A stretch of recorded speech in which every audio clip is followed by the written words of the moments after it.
The Executive Branch, the Presidency, Part 2. Article 2, Section 1 of the Constitution lays out the inaugural oath that new presidents take before they take office. And it says, before he enter on the execution of his office, he shall take the following oath or affirmation. I do solemnly swear that I will faithfully execute the office of the President of the United States, and will to the best of my ability preserve, protect, and defend the Constitution of the United States. Presidents have added, so help me God, though that is not part of the Constitution. Also, many presidents have sworn on the Bible when they're taking this oath, although that's not in the Constitution either. It's just something that's been done by tradition and has been carried on over the years. The inaugural oath is always administered by the Chief Justice of the United States, whoever happens to be serving at the time.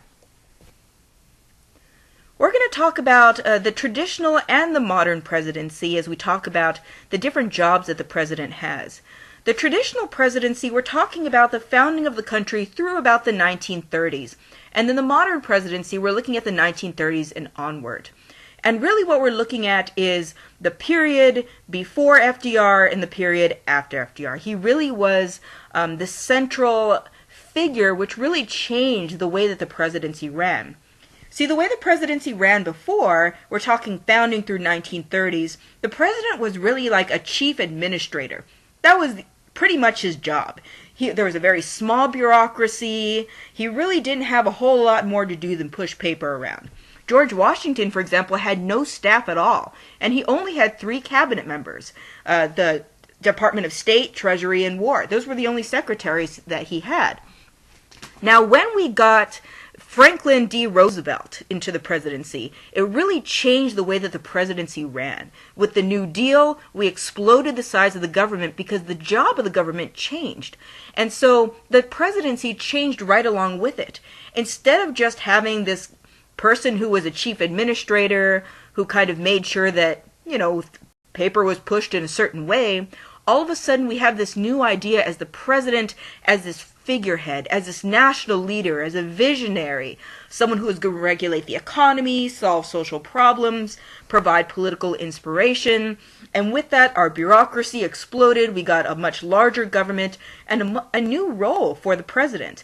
We never looked at the presidency in this way before. We never really looked at it like this was the person who was the leader of our nation, or really the spiritual powerhouse of our nation. It really had to do with them just being really the chief bureaucrat. And so this was a newer thing that we see in the modern. Of course, we think of our presidents today and within our lifetime as having this quality, but it really wasn't something where the presidency started out in that way.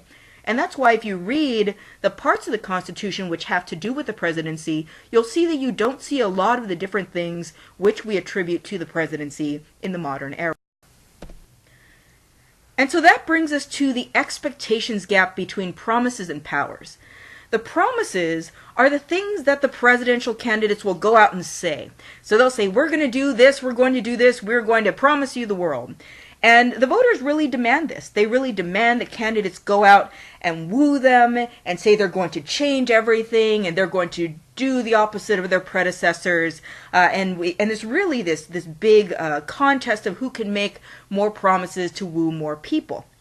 However, there's a problem in that the presidential powers have not increased since we had the formation. And so we really don't have powers which can meet the promises that many of these presidents go out and make. So as we talk about the presidential powers in this section, I want you to consider at the end of this that this is all that the president really has the power to do. And can the president really go out and fulfill the promises that the presidential candidates make with the limited powers of the presidency? So these pictures are from Barack Obama's first campaign, the Yes We Can campaign, talking about change we can believe in. And he really ran this exact type of campaign about, we're really going to change the way everything functions. Now, what powers of the presidency are going to allow him to change everything and allow him to do all of this in this modern era. Remember, when the rules of what the president could do and not do and the powers attributed to the presidency were written, we were thinking not in the modern era of the presidency. We were thinking of the traditional paper-pushing chief administrator part of the era. And so we really have this problem in that they have to promise us the world, or else they're not going to get elected. They really have to say these things to draw in voters, but they really don't have the power to make them happen. So let's take a look at those. Article 1, Sections 2 and 3 define the roles of the president, and there are 6 we want to talk about here. The president as the commander-in-chief, the chief executive, the chief legislator, the party leader, the chief of state, and the chief diplomat. Let's go through them one by one. The commander-in-chief, this is the president's power and job as the head of the U.S. Armed Forces and the National Guard. So you go all the way up the chain in the military, and right at the top is going to be the president in his or her commander-in-chief role. What can the president do in this capacity?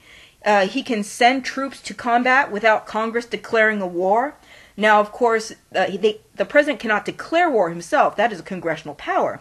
However, we have seen, especially recently, the president sending troops out into places without declaring war by Congress and using those troops as he will to deal with certain conflicts.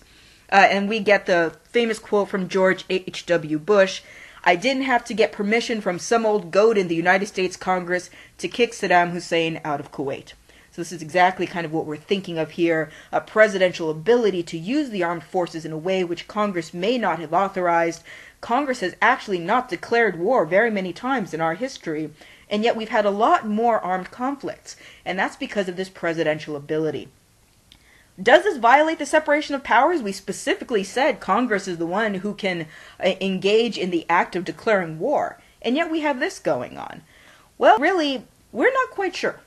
Congress and the courts have really given this up without a fight. I think it's probably political. They don't want to go into this and really struggle over this power. So we're not exactly sure what would be the answer to this. They haven't really challenged it, but it's something to think about when we're thinking about our checks and balances. The commander-in-chief has emergency powers which are not limited to the armed forces. For example, President Lincoln used it to suspend the writ of habeas corpus. Wilson and Franklin Delano Roosevelt used it to regulate the economy during wartime. Really, we're looking at things that didn't have to do specifically with the armed forces, but had to do with what happens in the emergency situation we see when war or armed conflicts are going on. We also saw FDR using this for a Japanese internment, and the first President Bush using it for the 1991 Persian Gulf War deployment. Of course, critics are going to say, really, you shouldn't be able to do things that are unconstitutional during wartime if during peacetime they would be unconstitutional. But presidents during wartime actually get a whole lot of leeway. They get to do a lot more things that normally we wouldn't think they'd be able to do during during peacetime. Think, for example, the Patriot Act. And so, really, that's how a lot of these things, if they look a little iffy to you, it's because they came about during a time when the emergency powers kicked in, the nation really was behind their presidents because of a war effort or because of a conflict effort, and so they've been able to push through certain orders that normally might not have happened. The second is the chief executive. Now, the chief executive is the job by which the president is the head of the largest branch of government. There are 14 departments, and we call these executive agencies, which house 1.8 million civil employees and 1.4 million active armed duty forces. We refer to this generally as the bureaucracy, and it's a really huge department, much larger, you can imagine, than Congress or the judiciary. And you'll see a lot more of this as we talk about the bureaucracy in our next lecture. But it's definitely a large and complex administrative organization, which is why it has a whole chapter to itself. The chief executive is in charge of appointments. That's one of the main things. Appointments, of course, can be made by the president with 2/3 advice and consent of the Senate. That means that when the appointments are made, then the Senate gets to decide whether or not that appointment is going to stand, and they vote whether or not to let that appointment stand. 2/3 vote to approve. and that's what advice and consent means. Also commissions, same thing. And then the appointments of commissions, if they're going to be issued out, for example, justices of the Supreme Court get appointed this way. And the president can also remove members of the executive branch in this way. Also, one more thing to be aware of, there's something called senatorial courtesy, which is kind of interesting. It's when someone is of the president's party, and from the state of the appointee, they get this kind of quasi-veto power. They get to say first to the president, actually, here's what I think of this person. I think this person should go forward or shouldn't. And the president is, very likely to go along with that. Here are the members of the cabinet. You may have heard of some of these folks before. Our Secretary of State is John Kerry. Our Secretary of the Treasury is Jack Lew. You'll notice all of these different things that say department. Department of Defense, Department of Housing and Urban Development, Department of Transportation, Department of Homeland Security. All of these departments are part of the bureaucracy, and the heads of each of these departments are called the secretaries. And so when you hear the secretary of something, the secretary of the department of blank, you know you're dealing with the highest ranking member of a particular branch of the president's bureaucracy. And these particular departments and the secretaries which are from those departments make up what's called the president's cabinet. So we have these folks who come in, and most often they are of the particular field that they're coming from, and they're specialists in their particular area who the president wants to see in charge of dealing with those particular areas of policy. The only person we don't call the secretary is the head of the Department of Justice. This person is the Attorney General. You may have heard of the Attorney General before. This is Eric Holder, and he is in charge of the Justice Department. Here is a picture of the current cabinet, as all the names that you saw before. You can actually go on the White House's website and go to cabinet, and you'll actually get links to all of these folks, and you can read up on their backgrounds and the different departments they are in charge of. Also part of this particular branch, part of the chief executive, is the Solicitor General and pardoning. The Solicitor General currently, Donald Verrilli, the Solicitor General is, kind of think of the Solicitor General as the lawyer for the government. So the Solicitor General is going to argue cases on behalf of the government in the Supreme Court of the United States. Their office is also going to file amicus briefs, and they are going to be the ones to give, they're pretty much the legal, the equivalent of the city attorney to the president. That's a horrible analogy. But basically, they're the lawyer. They're the lawyer for the executive branch, and they are the ones who are going to be representing the government. And they are part of the executive's Justice Department. Pardons, also part of the chief executive's role. President may pardon an individual, and you've kind of heard of this or seen this, the red phone that sits near the person sitting next to the electric chair in movies, and they're waiting at the last minute for the president to call and say not to execute that person. But there are certain ways which pardons work. Number one, the offense must be a federal criminal offense. So number one, it cannot be a state crime. It has to be federal. And number two, it can't be a civil offense. They cannot pardon you from your American Express bill. Number two, this must happen after the crime but before the formal charging. So oftentimes where we see in movies where it's after the crime, after the charging, and they're about to, pull the switch on the electric chair or whatever it is, that really is not the way that it happens, because it really has to happen before the formal charge. So you wouldn't even get to that state. And the third thing about pardons is that they are unreviewable. That means that once someone is pardoned, nobody can go back, the courts can't go back, the Congress can't go back and unpardon somebody. Number three is the president's role as the chief legislator. We already talked about the president signing and vetoing laws, but the president can also go out on the floor and make speeches in Congress to support a bill or to help get it votes. The president can also make recess appointments to the Senate, which will expire at the end of the next session.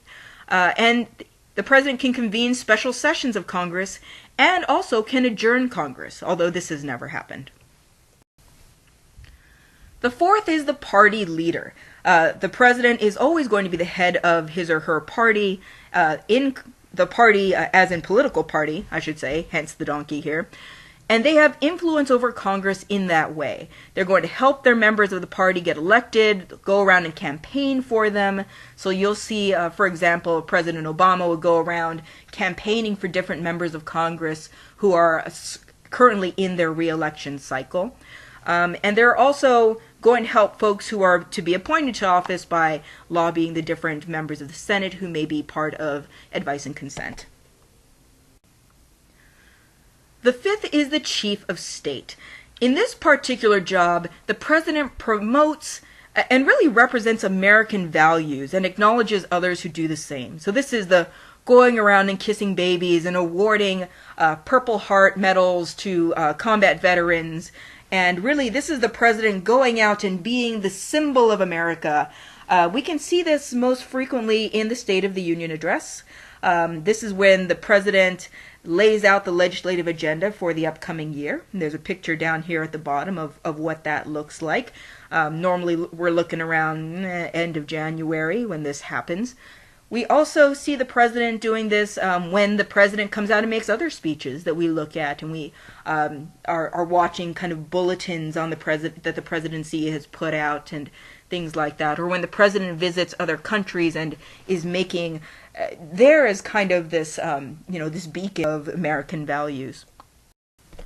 And so we come to the second expectations gap, and that we have the head of the party and the job as party leader versus the head of the state. And so we have this situation where we have someone who is the head of a particular party. And so he is the chief politician for, say, the Democratic Party, and is to act in the way that he directs that particular party. But on the other hand, we expect this person to be above politics. We expect him to be the moral compass of an entire nation and this unifying symbol about all that is good and noble about America. So we're really expecting two things, two very polar opposite things from one person. On one hand, they are to be extraordinarily partisan, leading their particular party to win and to what is best for that party. And on the other hand, they have to be everything to everybody and really have this unification of all parties and all peoples at the same time. The sixth role of the president is called the chief diplomat. This is where the president enters into treaties. Sometimes we look at these as executive agreements. There's really no clear distinction between the two of them. A treaty, when entered into, same process as an appointment, there must be advice and consent of the Senate. So the president has the power to enter into the treaty, but it really won't kick into effect until it's approved by 2/3 vote of the Senate. Executive agreements, we saw just a couple of examples that we have here. In 1980, it was used to end the Iran hostage crisis. That was President Reagan. In 1945, an executive agreement actually divided up Germany after World War II. And so you can see how they operate very similarly to the way that treaties would. The chief diplomat can also reinterpret and refuse to enforce a current treaty. So if there's a treaty that is currently in place that the president is not happy with, he can go back and reinterpret that and say it means something else, or just refuse to enforce it. And by refusing to enforce it, it really has no teeth to it. The president, as the chief diplomat, also appoints and receives ambassadors. Foreign nations can't actually directly lobby Congress. They can't come and say, Congress, we'd like you to do X, Y, and Z in terms of the way that you relate to our country. They must go through the president, and through this, that's the power of the chief diplomat, to receive them and to actually work with them as the official representative of the country. And lastly, we have what's called the take care clause. This is not one of the enumerated 6 that we talked about at the beginning, but it's very interesting because it's very important. What this particular clause of the Constitution says is that ... shall take care that the laws be faithfully executed. Now, as we've seen in other parts of the Constitution, small, ambiguous, vague lines like this can actually lead to a whole lot of power, and this is no exception. For this has given the presidency the most power that it's had. We use this to decide how vigorously to enforce certain laws. And so if the president doesn't particularly like a law, then he can decide, because remember, that's the executive is the enforcement power, to decide how strongly we want to enforce a particular law. We can also do things like impound funds. So Congress may say, we're going to allocate this money to this particular federal agency to do this particular work. And the president can say, okay, that's great, but we're just not going to spend it. And then kill that particular movement, that particular effort in that way. This is also where we get executive orders kicking in. Executive orders are very interesting because they have the force of law. So they're things that pretty much the president goes out and makes these quote-unquote laws, these orders that come directly from the presidency. However, they can be gotten rid of, which is the difference between the president just going out there and making law that no one can change and not. And there are a couple of different ways to do that. All of the branches can overrule this. So if the president goes out and makes an executive order, Congress can step in and legislate, and they can make a law that completely turns around what that executive order is, or alters it if they like. The court can also overrule it, say it's unconstitutional, and then they're not able to go forward with that executive order. And thirdly, the next president can come in and say, I don't like what the previous president did, and so now I'm going to issue an executive order to rescind the previous president's executive order. And so while the president does have this power, and it is used quite a bit to say what's going to happen, to put out certain things that they want to have happen, it can be turned around in many different ways. An example of this is President Truman used this to ban segregation in the armed forces. So that was one way that this was used. Recently, we haven't got as many executive orders coming out currently. There are different presidents who have different styles. Some of them use this power much more than others. Some presidents, instead of using executive orders, like to issue what are called signing statements. When they go to sign a bill into law, they'll do that, but they'll write a little notation with it that says, and this is how I explain this law, this is how I understand this law to work, or this is how I think this should happen, to kind of sway the way that the law is enforced. And some presidents use that more than executive orders, or in conjunction with executive orders, to really sway the way that the government runs, or the way that particular policies get formed. So important to know that they exist inside and outside of the 6 different jobs of the president. But definitely think about those 6 different offices of the president, as well as the take care clause, when you're thinking about what a president can actually do. And when the president goes out and says they're going to do this or that, think about who actually has the power to make that particular thing happen. Is it the president himself? Is it Congress? Is it the courts? Or is it all 3 who have to work together to make something happen? If the president makes a promise to make something happen that actually he doesn't have the power to make happen, he's going to need the help of whichever branch of government is the one who's actually in charge of that particular area. And so remember that when you're thinking about what the president has to do, what the president can do, and what the president must do in terms of working with the other branches and the other parties in order to get things done.